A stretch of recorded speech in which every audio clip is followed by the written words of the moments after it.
കുട്ടികളിൽ വിട്ടുമാറാത്ത ഗ്യാസിൻ്റെ പ്രശ്നമുണ്ടെന്ന് നമുക്ക് മാതാപിതാക്കൾക്ക് എങ്ങനെയാണ് നമുക്ക് തിരിച്ചറിയാൻ പറ്റുക? അധികം കുട്ടികളും മൊബൈലിൽ കൂടുതലായിട്ടും സ്ക്രീൻ ടൈമാണ് വളരെ കൂടുതലായിട്ടിരിക്കുന്നത്. അപ്പോൾ ബോട്ടിൽ ഫീഡിങ് ഫോർമുല മിൽക്ക് കൊടുക്കുന്നവർക്ക് ഈ ഒരു ഗ്യാസിൻ്റെ പ്രശ്നം കൂടുതലായിട്ട് കണ്ടുവരുന്നത്. എല്ലാ ഗ്യാസിൻ്റെ പ്രശ്നവും നമ്മൾ സാധാരണമായിട്ട് വിടരുത്. എപ്പോഴും 3 വയസ്സിന് താഴെയുള്ള കുട്ടികളായാലും അല്ലെങ്കിൽ 6 മാസം തൊട്ട് 1 വയസ്സ് വരെയുള്ള കുട്ടികളാണെങ്കിലും ഇവരുടെ ലക്ഷണങ്ങൾ പറയുന്നുണ്ടാവില്ല. അപ്പോൾ നമുക്കത് എങ്ങനെ മാതാപിതാക്കൾക്ക് ഇത് ഗ്യാസിൻ്റെ പ്രശ്നമാണെന്ന് തിരിച്ചറിയാനായിട്ട് പറ്റും. ഇനി ആ ഗ്യാസ് കഴിയാനായിട്ട് എന്തൊക്കെയാണ് നമ്മൾ ചെയ്യേണ്ടത് എന്നതിനെക്കുറിച്ചാണ് ഇന്നത്തെ എൻ്റെ ടോക്ക്. ഇത് നിങ്ങളുടെ doctor Jumana Haseene ji, doctor Jumana's homeo care, Valliyode, Palakkad.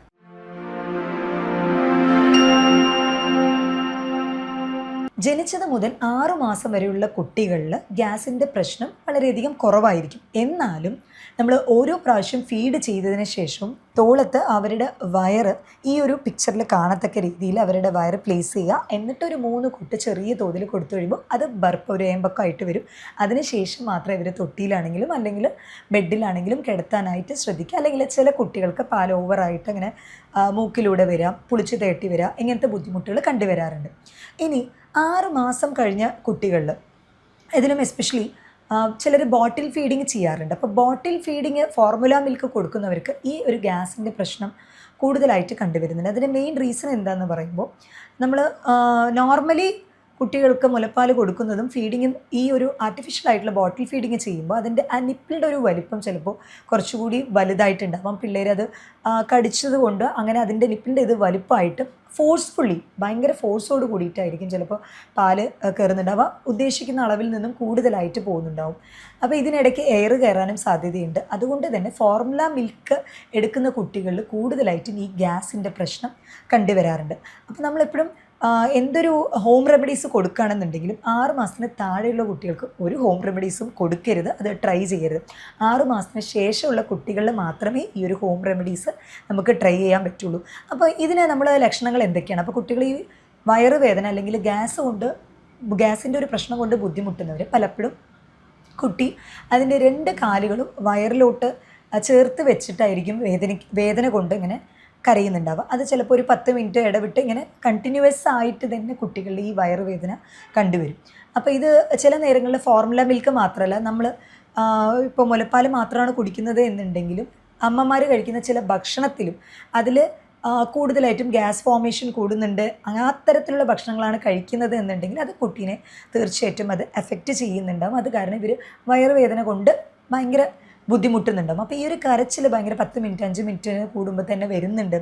Motion pass ചെയ്യാനായിട്ട് ബുദ്ധിമുട്ടുണ്ട്.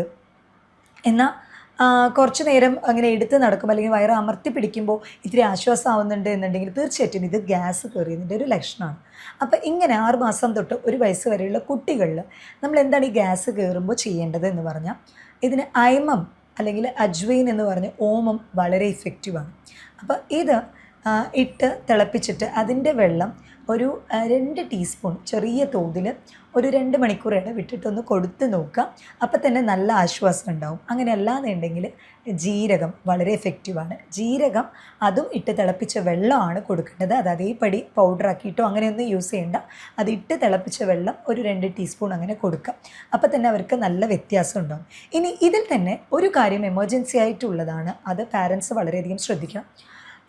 ജനിച്ച കുട്ടികൾ മുതൽ അതേപോലെ 3 വയസ്സ് വരെ കുട്ടികളിൽ ചിലർക്ക് ഈ കുടൽ ഉള്ളിൽ പോകുന്ന ഒരു പ്രകൃതമുണ്ട്. ഇൻറ്റുസസെപ്ഷൻ എന്ന് പറയും. അത് എമർജൻസി ആയിട്ടുള്ളൊരു കണ്ടീഷനാണ്. അതായത് ഈ ഒരു ഗ്യാസ് കയറിയ പ്രശ്നം പോലെ തന്നെ കുട്ടി അമിതമായിട്ട് കരയുക, അതിൻ്റെ കൂടെ തന്നെ മോഷൻ പാസ് ചെയ്യുന്ന ടൈമിൽ അതിലൂടെ രക്തം കലർന്ന് കണ്ടുവരുന്നുണ്ട് എന്നുണ്ടെങ്കിൽ അതിന് ഇൻ്റർകറൻറ്റ് ഒരു ജെല്ലി ടൈപ്പിലുള്ള മോഷൻ എന്നാ പറയുക. അപ്പോൾ ഇങ്ങനെ ഉണ്ടെന്നുണ്ടെങ്കിൽ തീർച്ചയായിട്ടും എമർജൻസി ആയിട്ട് തന്നെ നിങ്ങൾ ഡോക്ടറെ കൺസൾട്ട് ചെയ്യണം. കാരണം ടെലസ്കോപ്പിംഗ് എന്ന് പറയും. ചെറുകുടൽ സ്മോൾ ഇൻറ്റെസ്റ്റൈന് ഒരു ഭാഗത്തു നിന്ന് വേറൊരു ഭാഗത്തോട്ട് ഉള്ളിലോട്ട് കയറി വരുന്ന ഒരു പ്രകൃതം. ഇത് എമർജൻസി ആയിട്ട് ട്രീറ്റ് ചെയ്തില്ല എന്നുണ്ടെങ്കിൽ വൻകുടലിൽ ചെറുകുടലിൽ പോകുന്ന രക്തയോട്ടം കംപ്ലീറ്റ് ആയിട്ട് ബ്ലോക്ക് ആവും. അത് കുട്ടിയുടെ ആ ഒരു ആരോഗ്യം അതേപോലെ തന്നെ കുട്ടിയുടെ മരണത്തിന് വരെ കാരണമായേക്കാം. അതുകൊണ്ട് തന്നെ എല്ലാ ഗ്യാസിൻ്റെ പ്രശ്നവും നമ്മൾ സാധാരണമായിട്ട് വിടരുത്. കുട്ടിയുടെ മലവിസർജനത്തിൽ രക്തം കലർന്ന് വരുന്നുണ്ട് എന്നുണ്ടെങ്കിൽ അത് എമർജൻസി തന്നെയാണ്. തീർച്ചയായിട്ടും അത് ഉടനെ ഒരു ഡോക്ടറെ കൺസൾട്ട് ചെയ്യണം. അല്ലാത്ത പക്ഷത്തിൽ നമുക്ക് ചെറിയ തോതിൽ വിട്ട് വരുന്ന വേദനയാണ് എന്നുണ്ടെങ്കിൽ തീർച്ചയായിട്ടും നിങ്ങൾക്ക് ഈ ഒരു അയമം അല്ലെങ്കിൽ അജ്വൈൻ ഓമം ട്രൈ ചെയ്യാവുന്നതാണ്. അല്ലെങ്കിൽ ജീരകവും വളരെയധികം എഫക്റ്റീവാണ്.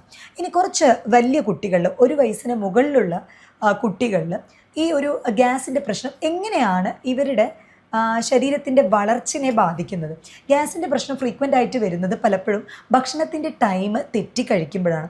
അത് സ്കൂളിൽ പോകുന്ന കുട്ടികളായാലും അതേപോലെ തന്നെ ഈ ഒരു പ്രീ സ്കൂളായിട്ടുള്ള 1 വയസ്സ് മുതൽ 3 വയസ്സ് വരെയുള്ള കുട്ടികളിൽ മാക്സിമം ഇവരുടെ ഭക്ഷണശീലം ടൈമിങ് തെറ്റി കഴിക്കുന്നത് ഗ്യാസ് കയറാനായിട്ടുള്ള പ്രധാന കാരണമാണ്. ഇങ്ങനെ ഗ്യാസ് കയറി നിൽക്കുമ്പോൾ പലപ്പോഴും കുട്ടികൾക്ക് പ്രോപ്പറായിട്ട് ഭക്ഷണം കഴിക്കാൻ പറ്റാത്ത അവസ്ഥ വരും. അതുകൊണ്ട് തന്നെ അവരുടെ ശരീരത്തിന് ആവശ്യമായിട്ടുള്ള പോഷകങ്ങൾ ശരിയായ തോതിൽ കിട്ടാതെയും വരാനുള്ള സാധ്യതകളുണ്ട്. അപ്പോൾ അതുകൊണ്ട് ഫ്രൈഡ് സ്നാക്സ്, ഫ്രഞ്ച് ഫ്രൈസ്, അങ്ങനെ ഫ്രൈഡ് സ്നാക്സ് അല്ലെങ്കിൽ പാക്ക്ഡ് ഐറ്റംസ്, ചിപ്സ്, ഇത് പരമാവധി കുട്ടികൾക്ക് കൊടുക്കുന്നത് ഒഴിവാക്കണം. കാരണം ഈ പാക്ക്ഡ് ഐറ്റത്തിൽ എല്ലാം തന്നെ പലപ്പോഴായിട്ടും ഇതിൻ്റെ ഗ്യാസിൻ്റെ ഉൽപ്പാദനം പരമാവധി കൂട്ടും കുട്ടികളിൽ.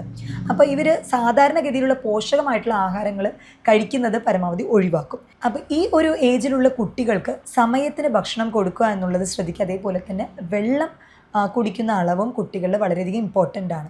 കാരണം ഈ ഗ്യാസിൻ്റെ പ്രശ്നം കാരണം പലപ്പോഴും ശരീരത്തിന് ആവശ്യമായിട്ടുള്ള ഭക്ഷണങ്ങൾ വലിച്ചെടുക്കാതെ വരും. ഇത് മാത്രമല്ല, ചില കുട്ടികളിൽ മലബന്ധം, കോൺസ്റ്റിപ്പേഷൻ ഉണ്ട് എന്നുണ്ടെങ്കിലും അതും ഗ്യാസിൻ്റെ പ്രശ്നത്തിന് ഒരു കാരണമാവും. 3-4 ദിവസത്തിന് ഒരിക്കൽ മാത്രമേ മലവിസർജനം ഉണ്ട് എന്നുണ്ടെങ്കിൽ തീർച്ചയായിട്ടും അതും ഗ്യാസ് അടിഞ്ഞുകൂടാനായിട്ടുള്ള ഒരു കാരണമാവും. അങ്ങനെയുള്ള ടൈമിൽ അവരുടെ ഫൈബർ കണ്ടന്റ്, നാരുകൾ അധികം അടങ്ങിയിട്ടുള്ള ഭക്ഷണം കൊടുക്കാനായിട്ട് ശ്രദ്ധിക്കുക. അവരുടെ ഉറക്കം പ്രോപ്പറാണോ എന്നുള്ളത് ശ്രദ്ധിക്കാം. അവരുടെ ഡൈജഷൻ കൂട്ടാനും ഈ ഓമം അല്ലെങ്കിൽ അജ്വൈൻ വളരെയധികം ഇഫക്റ്റീവാണ്. അതേപോലെ തന്നെ ജീരകം, പെരുംജീരകവും എഫക്റ്റീവാണ്. ഈ പെരുംജീരകവും വലിയ കുട്ടികളാണ് എന്നുണ്ടെങ്കിൽ ഒരു 2 ജീരകം ചവച്ചരച്ച് കഴിക്കാനായിട്ട് തന്നെ ഇടയ്ക്ക് അവർക്ക് കൊടുക്കുന്നത് വളരെ ഇഫക്റ്റീവായിരിക്കും. മോഷൻ ഫ്രീ ആയിട്ട് പോകാൻ വളരെയധികം ഇഫക്റ്റീവായിരിക്കും. 6 മാസത്തിന് താഴെയുള്ള കുട്ടികൾ, അതേപോലെ 6 മാസം മുതൽ 1 വയസ്സ് വരെയുള്ള കുട്ടികൾ ഗ്യാസ് കയറിക്കഴിഞ്ഞാൽ നമുക്ക് ഈ ഒരു ഹോം റെമഡി പറഞ്ഞു. അതല്ലാതെ നമുക്ക് എന്ത് ചെയ്യാൻ പറ്റും എന്ന് പറഞ്ഞാൽ ബൈസൈക്ലിംഗ് എക്സസൈസ് എന്ന് പറയും.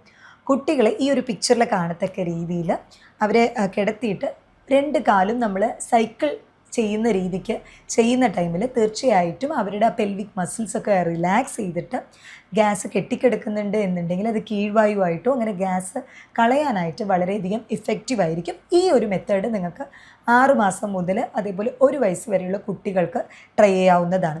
ഇനി 1 വയസ്സിന് മുകളിലുള്ള കുട്ടികളാണെന്നുണ്ടെങ്കിൽ ഇപ്പോഴത്തെ കാലഘട്ടത്തിൽ ഒരുപാട് കുട്ടികൾക്ക് ഈ ഗ്യാസിൻ്റെ പ്രശ്നം വരാനായിട്ടുള്ള പ്രധാന റീസൺ എന്ന് പറയുന്നത് അധികം ആളുകളും ഔട്ട്ഡോർ ഗെയിംസിൽ പാർട്ടിസിപ്പേറ്റ് ചെയ്യുന്നില്ല. പുറത്ത് പോയി കളിക്കുക, ഓടിക്കളിക്കുക എന്നുള്ളത് വളരെ റെയറാണ്. അധികം കുട്ടികളും മൊബൈലിൽ കൂടുതലായിട്ടും സ്ക്രീൻ ടൈമാണ് വളരെ കൂടുതലായിട്ട് ഇരിക്കുന്നത്. അപ്പോൾ കുട്ടികളെ പരമാവധി പുറത്ത് കളിപ്പിക്കാനായിട്ട് ശ്രമിക്കുക. ഇങ്ങനെയുള്ള ടൈമിൽ തീർച്ചയായിട്ടും അവർക്ക് ഗ്യാസിൻ്റെ പ്രശ്നമോ അല്ലെങ്കിൽ ഈ മലബന്ധമോ ഇതൊന്നും വരാൻ ചാൻസേ ഇല്ല.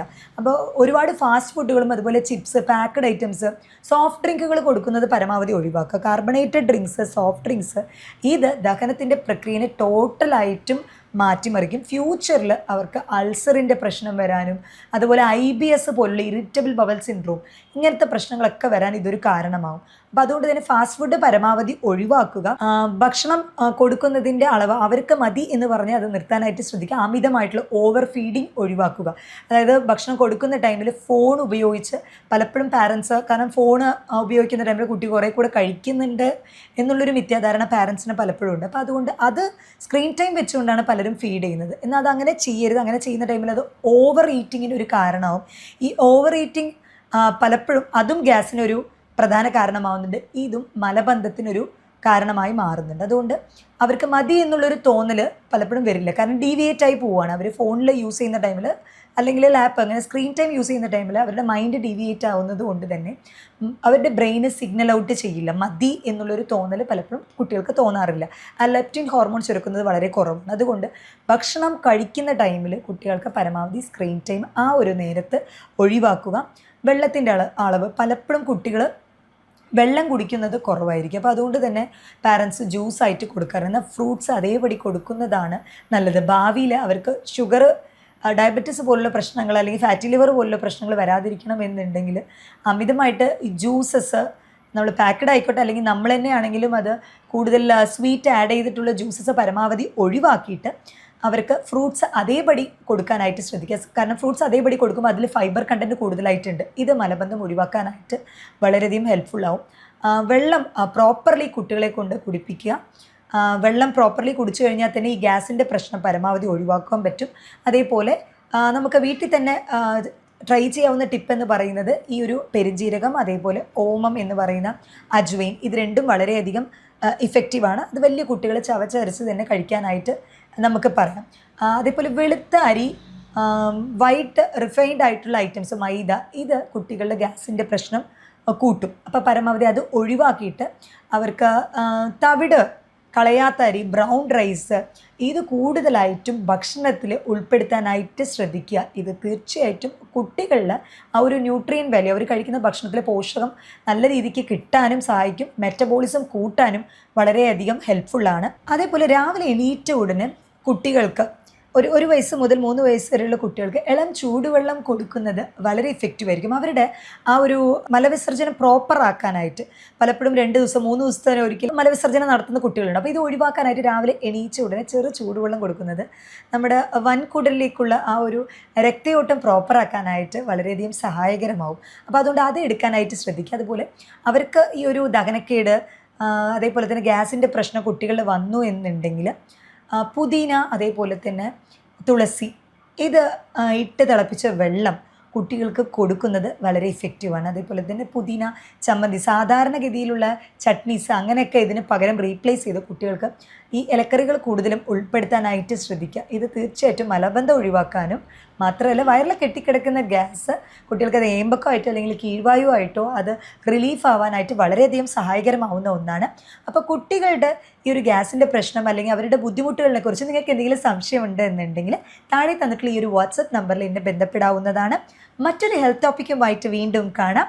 ഇത് നിങ്ങളുടെ doctor Jumana Haseena ji, doctor Jumana's homeo care, Valliyode, Palakkad.